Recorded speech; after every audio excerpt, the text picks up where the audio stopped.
What's going down, everybody? I appreciate you checking in. All right, we're going to break down our free agents, but I'm going to focus in this video. I'm going to focus on our interior defensive line, our edge rushers, as well as our linebackers. All right. In the next video, I'll focus on our defensive backs. And in a separate video, I'll talk about our offense. But definitely want to talk about our front seven in this video. And there's a couple different ways that we can approach how we address our free agency, because I do think the draft is potentially going to affect a lot of what we focus on when it comes to our free agents heading into the 2025 season. So we're definitely gonna break this thing down. But if you haven't seen on social media, this coming weekend, I'm dropping this video Friday, February 21st. This weekend, Sunday, February 23rd, if you are in town in the Vegas area, myself, Chris Protect Shield podcast, as well as the Severe Raider. We're going to be at Barcode Burger starting at 1 o'clock. We're just going to be there to chop it up with everybody. There's going to be drink and food specials. Saturday evening is the Commitment to Excellence dinner for maxxcrosby. There are quite a few people that will be staying through the weekend.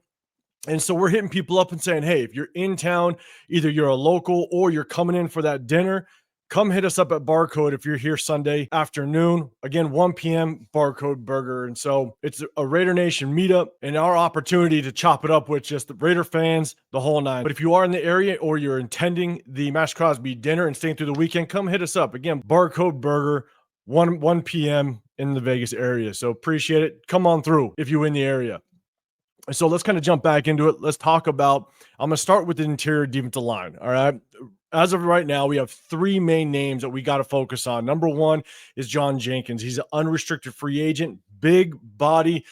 I was excited when we re-signed him last year. We brought him back. I thought he was going to be a big player when it comes to the third and short, fourth and short situations. But I think because of just his age and he's definitely taken a step back. He just wasn't as effective as I thought he would be in those short yardage situations. And so with John Jenkins being an unrestricted free agent, I'm going to go ahead and move on from him. I would like just to see maybe later in this draft, potentially focus on bringing back somebody that is that big bodied guy. Because as it stands right now, if we let John Jenkins go, we don't have that big defensive lineman, that short yardage body to kind of help us out. And so, unfortunately for me, it's a hard pass on John Jenkins. And next up, we have Matthew Butler. Again, another fairly young defensive lineman in the interior, definitely a rotational piece. But here's my thing is, I definitely want to see us bring in someone late in the draft to kind of build the depth on this defensive line. We also have a guy like Jonah Laulu, which did extremely well towards the tail end of the season and definitely showed a lot of promise. We still have him under contract. So I'd much rather see Jonah Laulu get more playing time, see him in this rotation on the interior defensive line and just kind of see how he progresses next season. And so for me, it's a hard pass on Matthew Butler. I'm definitely going to move on from him. And the next one is the big name. The big name, and I think this is a situation where we can go multiple routes, and it's Adam Butler. Let me know in the comment section down below. Do you think we should re-sign Adam Butler? He had probably one of the best seasons he has had as just an NFL player in the interior defensive line. One thing to kind of keep in mind is he's never really gotten that big payday. I think he's been in the league for about 7 years, and up to this point, he's made about $12.5 million total in career earnings. And so because of how well he played last year, when Christian Wilkins went down, he had to be the guy, and he stepped up and he was the guy. He was absolutely dominant throughout the entire season. He is extremely reliable and without question one of the best defensive linemen in the league last year. And probably one of the most underrated defensive linemen in the league. And so I think there's a really good chance he's going to want to get his big payday, and rightfully so. And here's my thing is, if we want to take over our division, we have to prioritize this defensive line and our entire front four. We have to make sure that our interior defensive linemen, as well as our edge rushers, are on point. And I think Adam Butler helps us in that without question. If you can imagine maxxcrosby, again, we got to extend him. I'll talk about that in a later video. But you got maxxcrosby, you got Christian Wilkins, potentially an Adam Butler. And then on the opposite edge, you can potentially have Malcolm Kuntz. You can have Caleb Von Chasen. We're going to talk about those guys in just a second. Or you prioritize that in the draft or free agency, and you bring somebody in opposite maxxcrosby to kind of help corral that quarterback. But at the end of the day, we have to get after Patrick Mahomes Bo Nix, as well as Justin Herbert. We got to make sure that we can dominate in the trenches moving forward to at least be at the top of our division. We got to focus on our division first before thinking about the next step. And so in order to take that next step of dominating the division, we got to make sure that this front four is on point. And so look, I would love to see Adam Butler come back, and I would love to see him get paid. Again, he's 30 years old, going to be 31 next year. And so I'd love to see him. I think Spotrac has his projected market value at roughly 3-4 million a year. I'd give him something in upwards of 6 to 7 million. You got to remember that not only is the salary cap increasing this coming year, but it's projected to continue to increase substantially year over year. And so you could bring him in for maybe a 3-year, $6 million, $7 million a year. Just give him that credit for absolutely dominating last year and being that staple when Christian Wilkins went down. And again, if you can imagine what this D-line could look like, Christian Wilkins and Adam Butler next to each other would be absolutely dominant. Now, the flip side, I would be okay with us walking away from Adam Butler if you prioritized at that number 6 position in the first round, at that number 6 pick. If you want to go after someone like Mason Graham, if you think Mason Graham is going to drop in this draft and he's sitting there at number 6, again, if you're a Shedeur Sanders guy or you want to go quarterback, what have you, I understand. But if you want to prioritize the trenches, if Mason Graham can drop to 6 and that's what is on your priority list, I would understand if you let Adam Butler walk and you pick up Mason Graham. Mason Graham next to Christian Wilkins on this defensive line would be absolutely deadly to opposing quarterbacks. And you also get a young rookie with potentially a 5th-year option later down the road, and you have more salary cap to spread around. That's when you can maybe give Malcolm Kuntz a little bit more money if that's what you want to do. But again, that's why I said in the beginning, you can kind of take this in multiple ways. And so I'd love to see Adam Butler back. I'd overpay him just a little bit. I'd give him a little bit of a bag, given the fact that he's never gotten a big payday. At the same time, he stepped up big when Christian Wilkins went down. And so I'd pay him, but at the same time, if you want to focus on Mason Graham, completely understand, get him at 6. And now you have deadly front four going after these AFC West quarterbacks. Okay? And last thing, what I will say is one major thing that Adam Butler does bring to the table, and the reason why I would actually pay him a little bit more than what his market value is that, look, one, he's got a rapport with Christian Wilkins. And so those two guys played in Miami. They got a chemistry there. You also have history with Patrick Graham. But at the same time, you also know what you have in Adam Butler. You know that you have a dominant defensive lineman that pick your poison as an offensive lineman. Who are you going to double team? You tried to double team Adam Butler last year, and it didn't work out the majority of the time. He still fought through those double teams. He took on those double teams. And now you got Christian Wilkins. Who do you double team? Maxx, Christian Wilkins, Adam Butler. Again, remains to be seen who's going to be on the other side playing off the edge. But you now have a proven interior defensive lineman next to Christian Wilkins to absolutely wreak havoc. And so, again, that's why I would overpay him just a little bit based on his market value to bring him in, knowing that this salary cap is going to continue to increase year over year. And so let me know in the comment section down below, what are your thoughts on Adam Butler? Do you want to see us bring him back? Let me know in the comment section down below.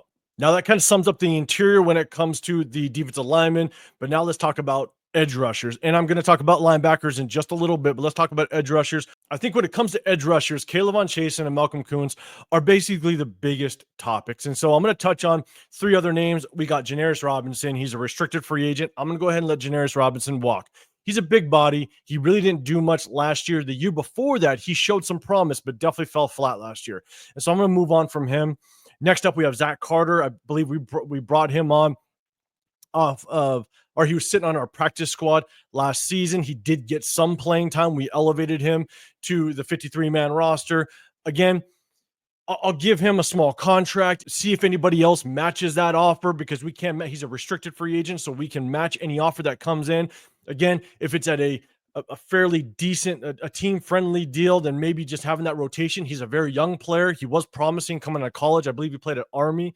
And so if a team does try to give him a contract and we can match that at a very team-friendly option, I think it'd be good as a young rotational piece to see kind of what he has and what he can be in the NFL.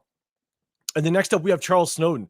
Charles Snowden is he came off of our practice squad to basically start week 1 and throughout the season when Malcolm Kuntz did go down. And so Charles Snowden is a guy that, look, if we can offer him a very small deal and he accepts it and wants to come back, without question, bring him back, because he definitely showed some promise throughout the season as a young rotational piece that can show some promise. So with Charles Snowden, I'd go ahead and provide him with just a very team-friendly offer and see if he'll take it or not. So that's just my opinion on him. Based on Charles Snowden, what he did, let me know in the comment section down below. How much did you like Charles Snowden and just the way that he played when Malcolm Kuntz went down and being elevated off of the practice squad? Let me know in the comment section down below. Now let's talk about the two big names. We got K'Lavon Chaisson and Malcolm Kuntz. I'll start with I'll start with Malcolm Kuntz first. And what I'm going to say about Malcolm Kuntz is he's coming off of a season-ending injury. You know, we had basically 8 solid games with him. The year before that, ended the year extremely strong. We had so much high hopes for Malcolm Kuntz going into last season. And again, unfortunately, he ended up hurting himself. And the thing is that we just don't know how well he's going to come off that season-ending injury. So I want to bring Malcolm Kuntz back, especially knowing that Robbie Leonard is still our defensive line coach, and he is going to work with him day in and day out and continue to develop him. And so I think what his market value right now, based on Spotrac, is around $20 million a year. There's no way I'm going to offer him $20 million a year. I don't think, coming off a season-ending injury, that's right, in my opinion. Now, the edge rushing position is such a crucial part to a team's success that there's going to be teams throwing money at him. And so the ideal contract for me would be anywhere between that 13 to 15 mil, maybe a 2-year, 13 to 50 mil a year contract. That's what I would like to see. Again, he's coming off of a season-ending injury. And so if he's willing to re-sign and stay with us, have that chemistry with Robbie Leonard, with this entire defense and Patrick Graham, if he's willing to accept that 13 to 15 mil a year for 2 years, maybe make 15 mil of that absolutely guaranteed, I would be perfectly fine with bringing Malcolm Kuntz back. But if you want to test the market and walk and try to see if he can get in upwards of that 20 mil, by all means, if a team offers it to you, take that deal all day long. And so that's what I would offer him, because knowing that we have to extend maxxcrosby and potentially give maxxcrosby a lot of guaranteed money, that's the contract that I would offer Malcolm Kuntz moving forward. Now, if he doesn't take that contract and decides to move on, another guy that I would pay just a little bit more above his current market value, which I think is roughly around that 3 million range, is K'Lavon Chaisson. I think he's projected to get roughly around 3-4 million. I'd be willing to give him roughly around that 5.5 million for maybe 2 years. Give him a 2-year contract. He did very well in the games that he played last year, ended with 5.5 sacks. He's definitely a guy that not only can be a massive rotational piece, but he's going to compete to be the starter next year. Robbie Leonard definitely showed that he can work with him. And if he can turn him into a starting edge rusher opposite of maxxcrosby, then we will get all that 5.5 per year contract, if it's 2 years, out of him at the end of that contract. And so I would definitely prioritize K'Lavon Chaisson, bring him back, maybe pay him a little bit more based off what his market value currently is, and see if we can get him opposite of maxxcrosby if Malcolm Kuntz doesn't work out. And so let me know in the comment section down below, would you want to bring back K'Lavon Chaisson? Let me know in the comment section down below. Now, we broke down interior D-line and edge rushers. Let's jump over to linebackers and let's break this thing down real quick. Now, the linebacker position is very slim when it comes to our free agents, but I think it's extremely important. We're going to break this thing down really quick. Let's first talk about Divine Diablo. He's an unrestricted free agent, so he can go and sign with anybody. And unfortunately, Divine Diablo just hasn't shown that he could be a productive linebacker consistently in the NFL. He's shown some flashes, but that's about it. Consistently, he has shown that he misses tackles. He's not very reliable in the pass coverage game.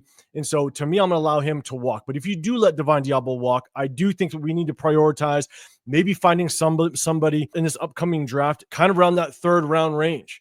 All right, we have 2 3rd rounders. I'd like to see us use at least one of them on a linebacker to play side by side with Robert Spillane. Talking about Robert Spillane, I think we need to prioritize and bring him back. Patrick Graham is back, and that is your captain. That's going to bring back the side of the football that I think we can find the quickest pathway to success is on the defensive side, and you can bring back that captain. You bring back Robert Spillane, and you make sure that him and Patrick Graham keep this train rolling. And if we can stay somewhat healthy throughout the season, we can have a top 10 defense. I'm a firm believer of it. Again, if we can stay mostly healthy. And so Robert Spillane, yes, he's on the opposite. He's past 30. You extend him for maybe 2-3 years. But Robert Spillane, I think if you can keep this thing intact, because if you let Robert Spillane go, our linebacker room is completely decimated. You have to completely go into free agency and the draft and prioritize almost all three linebacker positions if we run a 3-4. Now, Patrick Graham ran a lot of 5-2 where we only had two linebackers. He brought a safety up into the box, Trayvon Merrick. And so you're going to have to prioritize a lot of linebacker positions going into the draft as well as free agency. I'd love to see us solidify Robert Spillane, knowing that he is the captain and the leader of this defense, or one of, obviously you got maxxcrosby, but basically the captain of this defense, right? He's the heart of it, and he's going to be able to allow this thing to roll fairly seamlessly into the 2025 season. So I want to prioritize him. And I want to see us prioritize another linebacker next to him in the draft or free agency. And so I definitely want to bring Robert Spillane back without question. Let me know in the comment section down below what you think about Robert Spillane and should we bring him back. And next is just another free agent, which is Kanai Mauga. Kanai Mauga, I think he's a solid special teams guy. I think he did flip over and play a little bit of fullback last year. All right. And so that was toward the tail end of the season when Scott Turner took over. And so he's got some versatility to him, but I think he's also a very solid special teams guy. And so I would definitely love to see us extend a contract to him, team friendly, see if he takes it, and we'll see just kind of how he moves or if another team offers him something a little bit better. But I'd like to see Kanai Mauga come back because of his versatility and his ability to have a solid special teams presence on this team moving forward. So I definitely would prioritize him. And so again, guys, this is kind of my breakdown of the front seven, the D linemen, edge rushers, and linebackers. Next video, I will break down the defensive backs, and I'll also have a video for the offensive free agents as well. But again, guys, just a reminder, this weekend, February 23rd at 1 p.m., Barcode Burger. If you are in the Vegas area, come hit us up.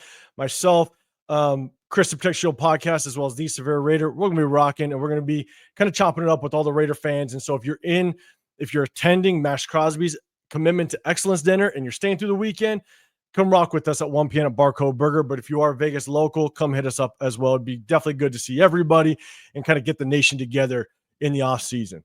And so I appreciate you one last time. If you guys can hit that like button and subscribe, I am doing a giveaway at 4,500 subscribers. So if you want to be including that, hit that subscribe button. It's just my way of saying thank you and showing my support to all you guys. So I appreciate you. Have a great rest of your day. If you guys are in the Vegas area, I hope I see you guys this weekend, but enjoy the rest of your weekend. I'll see you on the next one. I'm out.